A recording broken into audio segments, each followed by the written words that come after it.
Masa iya Indonesia ternyata punya reaktor nuklir sejak 1965? Tentang tenaga atom di Indonesia dan telah dibuat dengan maksud untuk memperkenalkan sumber tenaga baru ini kepada rakyat. Kita mulai dari yang paling basic dulu ya. Di dunia pernukliran ini, kalian harus banget tahu 3 hal ini. Konsep dasar nuklir yang pertama, kedua, struktur atom, ketiga, chain reaction process, dan yang keempat, aku bonusin, energy release process. Yuk kita mulai aja. Apa itu nuclear energy?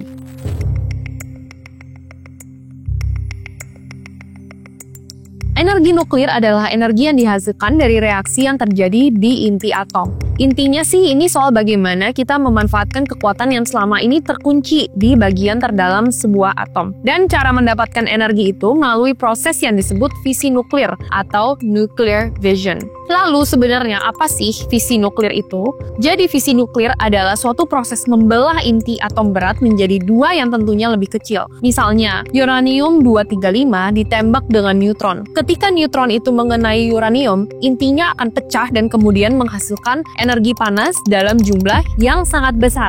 Neutron yang baru akan menyerang inti atom lain dan bakal menimbulkan efek domino dengan menciptakan reaksi berantai, chain reaction. Kenapa bisa disebut uranium-235?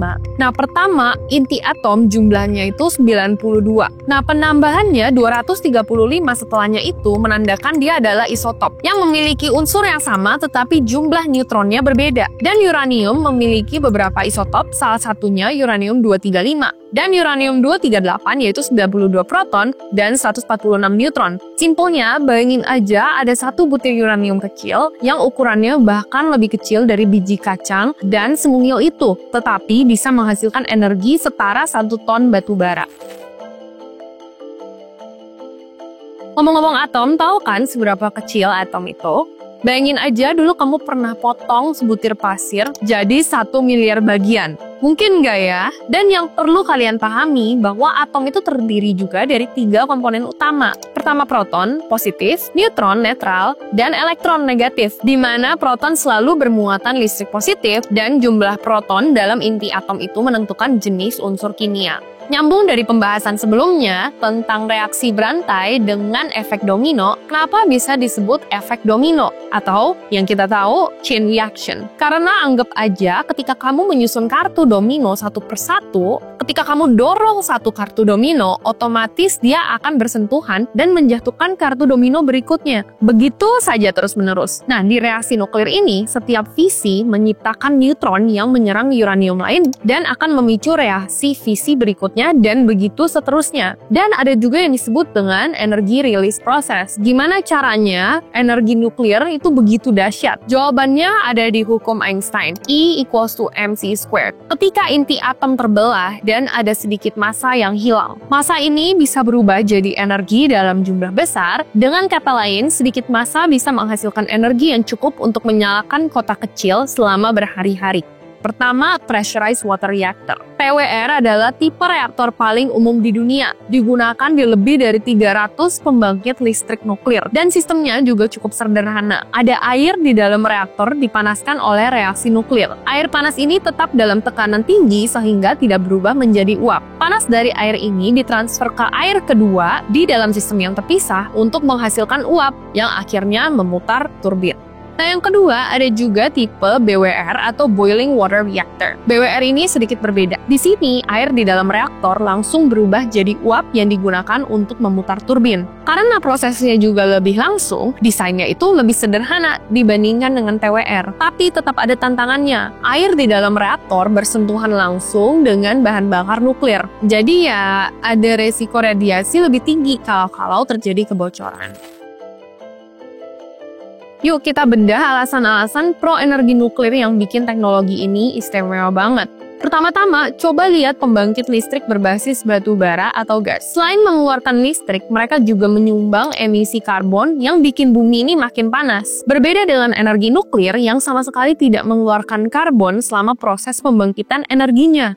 Terus yang kedua, energi nuklir ini mempunyai high energy output. Nah, energi nuklir dikenal dengan density energy yang sangat tinggi. Akhirnya, dari jumlah bahan bakar yang kecil, energi yang dihasilkan bisa luar biasa besarnya. Selain itu, pembangkit nuklir bisa berjalan hampir 24/7, menghasilkan energi stabil yang cukup untuk jutaan rumah di dunia.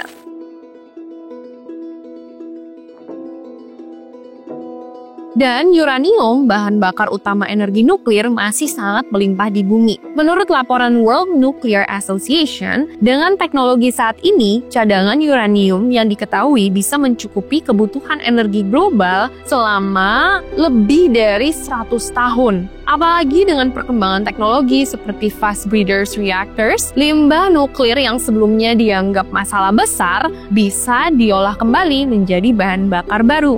Jadi, suplai energi nuklir bisa bertahan jauh lebih lama daripada bahan bakar fosil seperti batu bara atau minyak bumi.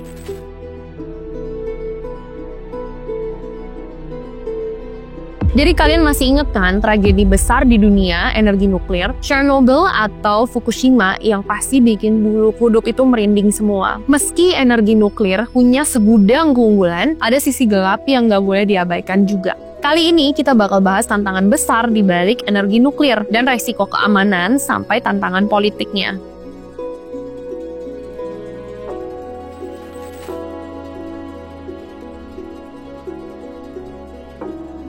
Yang pertama, sebagai teknologi yang bekerja dengan reaksi nuklir, ancaman terbesarnya tentu adalah keselamatan. Meski jarang, insiden besar seperti Chernobyl di tahun 1986 dan Fukushima di tahun 2011 jadi bukti betapa serius dampaknya ketika sesuatu salah. Contohnya, di Chernobyl, reaktor di Ukraina ini meledak karena desain yang buruk dan kesalahan operator. Akibatnya, lebih dari 30 orang meninggal dan ribuan lainnya terdampak radiasi. Dan menurut laporan WHO, sekitar 4.000 kasus kanker tiroid tambahan bisa dikaitkan dengan radiasi dari insiden ini.